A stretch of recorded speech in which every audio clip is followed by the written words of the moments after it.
Losing fat when you're over 40 is so much harder than it was when you were younger, and you're gonna need to build muscle in order to lose fat. In this video, I'm gonna take you through the exact steps to lose fat and build muscle all at the same time.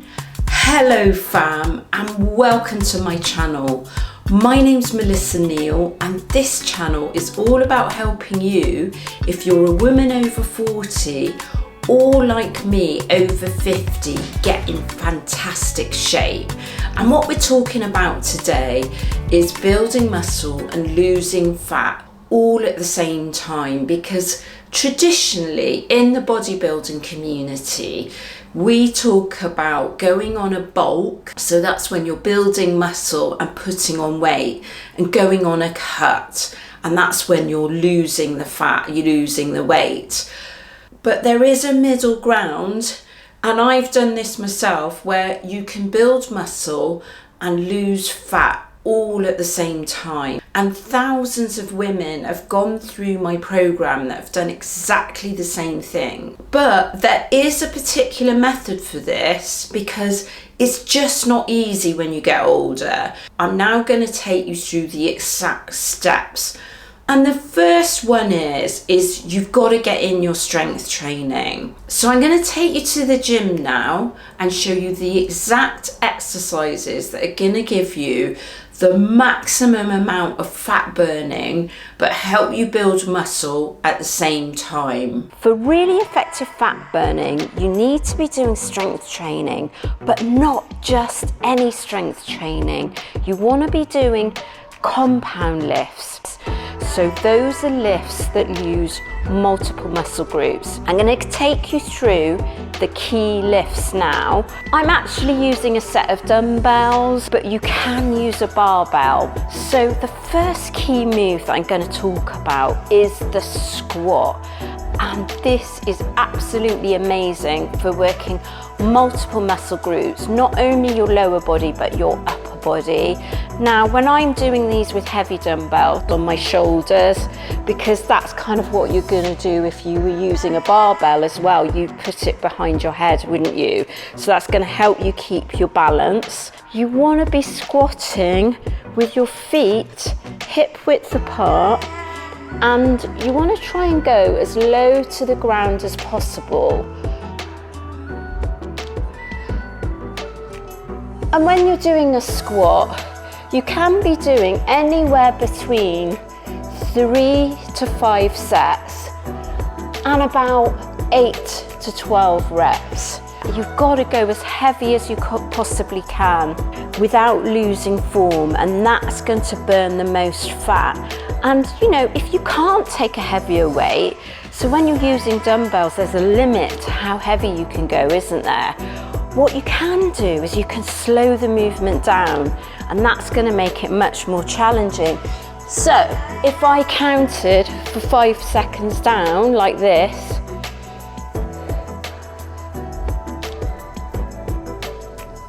hold at the bottom, that is going to be so much more challenging. So that's always something you can do if you're working out from home and you just don't have heavier weights at home. It's actually slowing the movement down. Ultimately, that will give you better fat burning. I can tell you, if I do 10 reps of those, I'm really exhausted after that set. The next key move that I'm going to talk about is the deadlift. So there are so many ways you can do a deadlift. One of the ones that I like to do is the Romanian deadlift, or the RDL. And so I'm going to take a set of dumbbells. You know, there's numerous ways. I'm going to show you the classic way. The dumbbells by your side like this. I'm going to turn slightly on an angle. And because I don't have good hamstring mobility, I wouldn't take the dumbbells right to my ankles. And you only want to do that if you've really got good hamstring mobility, because what can happen is you end up curving your back, which you don't want to do. You want to keep a really straight back, and then you want to go down right down to maybe there, which I've sort of got to my calves. It could be just below your knees, or some people will be go right to their ankles, and then you hinge back up, and you want to keep the dumbbells as close to your legs as possible. And if you're doing this with a barbell, it's exactly the same. You want to keep the dumbbells or the barbell as close to your legs as possible. And what you can find is you're actually bruising your leg, because especially with a barbell, you may end up actually bruising your leg. So that's the RDL, but there are things like a classic deadlift. There's the trap bar deadlift for working your whole body, not just your lower body, but your upper body. So it's really going to give you that maximum benefit where you're going to be able to build muscle and burn fat all at the same time. The next movement I'm going to talk about is the lunging movement. And I know lots of you tell me that you either can't do a lunge, you really struggle to do a lunge. If you can't do a lunge, if your knees are really, really bad, I've actually made a video, which I'm going to link up here, for bad knees and all the alternatives you can do for bad knees. You just don't need to do a lunge if it doesn't serve you anymore. If it's causing you a lot of pain and the pain's going to get worse if you do lunges, then don't do them. But you can find, particularly if you're quite heavy, that when you start to lose body fat, you will find you can actually get better at lunges and find them easier.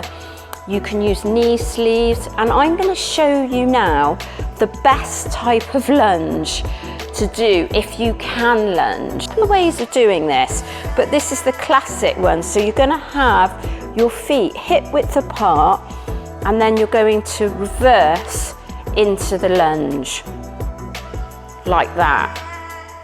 And that is, and you can try doing this. If you don't want to do it with weight, start by trying this exercise without weight if you're new to it. I'm going to pick up the dumbbells and show you. So this is how you would do it with dumbbells. The wider that your foot stance goes, the more that it's going to work your glutes. So if you go, the further back you go, the more it's going to work your glutes. If you do a narrower lunge like that, that's going to work your quads more. There's no right or wrong answer. You may have a body part that you actually want to work more. And I tend to do them with quite a wide stance going back. Now another one that you might want to try, and I'm going to show you from the front, is actually try standing with your feet further apart. That might be more comfortable for you if you have some problems with your knees, to keep quite a wide stance. I'm going to take you through the upper body movements now that are going to help you build muscle and burn fat, and they're still compound movements. So the classic one that I really, really love is the overhead shoulder press. This is another one that if this exercise does not serve you anymore, don't do it. A lot of women tend to have a rotator cuff problem, and this movement is just going to cause you some issues in your shoulders. I'm going to show you something else that you can do instead. So don't do that. But if you can, so for me, an overhead shoulder press is comfortable. Do include those. Like any other of the exercises, you want to be doing 3 to 5 sets of between 8 and 12 normally. And you know, that one, it can be hard to go really, really heavy on this unless you've got someone handing you the weights. So again, slow the movement down on the concentric part of the movement, which is going down here. Now another movement that I absolutely love, which is great for building your shoulders out, maybe you can't do the shoulder press, I would include this as well as the shoulder press, is the lateral raise. You hold the dumbbells by your side. It's really important to focus on moving from the elbows and not the wrist. So you're going to feel that in your delts, which is the middle part of your shoulder.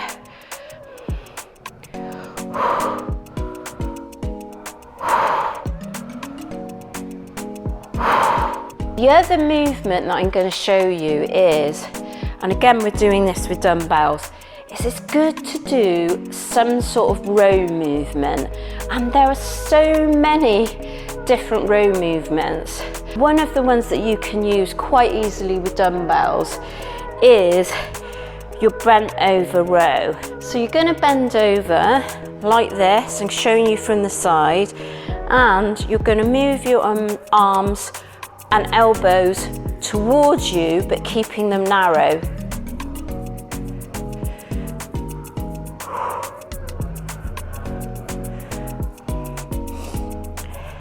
And you're going to really want to squeeze your lats in your back. That's really going to make this movement challenging by really squeezing your lats. And if you're in a gym, you know, things like a pull-up, a lateral pull down, a seated row, they're all going to be those pull movements that are going to work your back and give you so much strength. Building my shoulders and building my back out, for me, I love doing that, because what that's going to do is going to give you that V shape. And so what it's going to do is give you the illusion of a smaller waist. I'm down on the floor because I'm now going to show you some key compound movements, which are your push movements. I really love push-ups, anything like a bench press, and I'm going to show you here chest press using dumbbells, and we're going to be lying on the floor this time. You can lie on a bench, you're going to lie on the floor, and this is great if you can't actually do a push-up, because you're always going to have the strength to take some dumbbells and push above your chest to get that chest movement. And this is going to really strengthen your chest, and it actually helps your whole of your upper body, because you're working your triceps, you're working your biceps, working your back as well.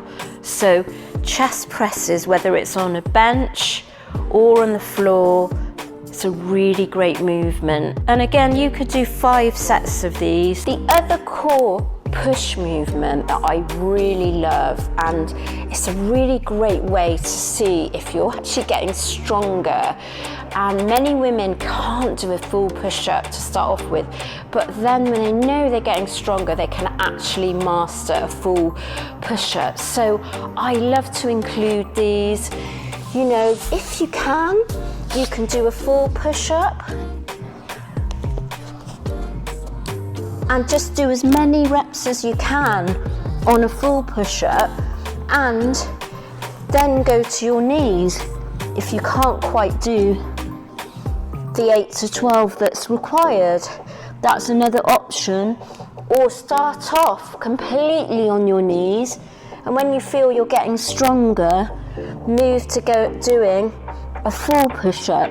And you should be strength training 3 or 4 times a week for between 30 minutes, and you don't want to be doing much more than an hour and 15 minutes. If you're a beginner, start with full body workouts, and once you've been doing that for say 8 to 10 weeks, move to my favourite training split, which is 2 upper body sessions a week and 2 leg and glute sessions a week. That's really going to give you incredible muscle building and fat loss, and your leg sessions are those sessions where you're going to build the most amount of muscle and burn the most amount of fat. So do not skip your leg sessions. I'm going to talk about cardio now, because a cardio is a thing that's very much misunderstood, but there are some types of cardio that are better than others, especially when you're talking about building muscle.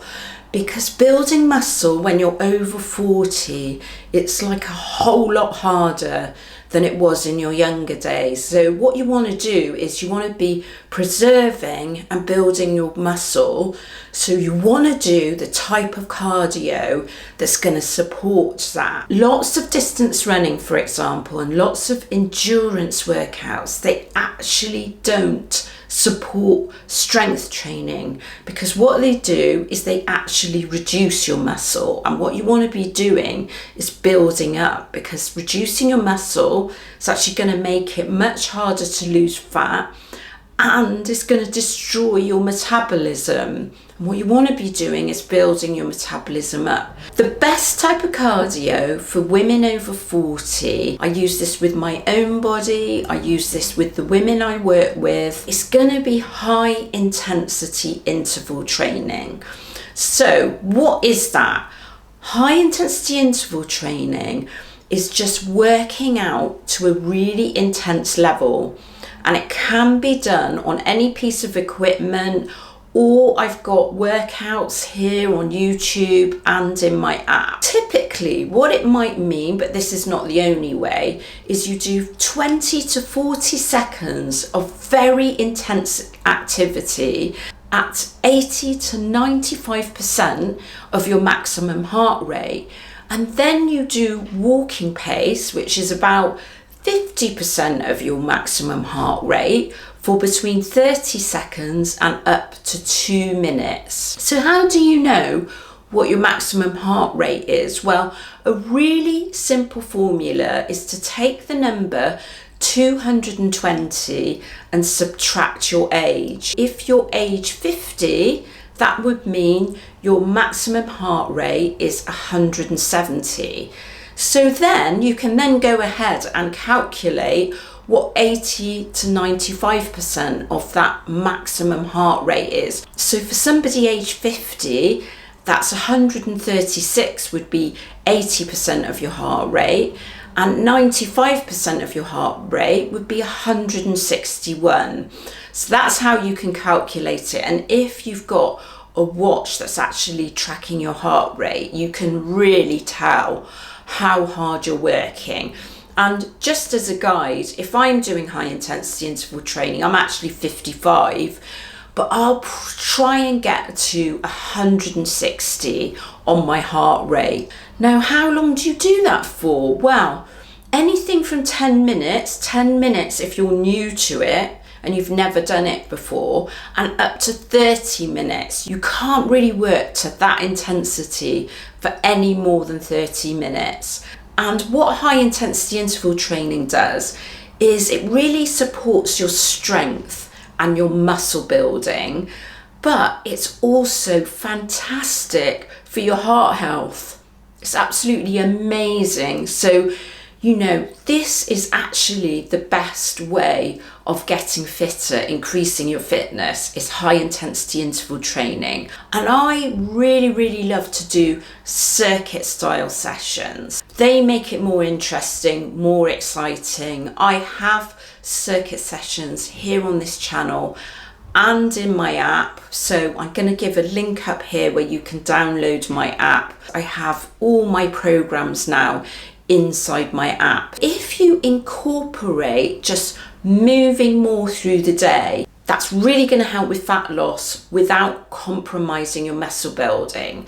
So it's really good to at least get in 7,000 steps per day, maybe 10,000 steps per day. And what that's about is you're going to be actually moving around a lot more, and that's going to increase your potential for fat burning, which is what you want, isn't it? I'm going to go on to talk about nutrition next. But first, if you're interested in working with me as your one-to-one coach, do get in touch. I'm actually going to put a link up here and a link in the description to work directly with me as your one-to-one coach. Getting your nutrition right for burning fat and building muscle is absolutely key. Nutrition is often the thing where people will really fall down, because What you've got to remember is if you're over 40 or like me, over 50, it's really hard to put muscle on naturally. Your nutrition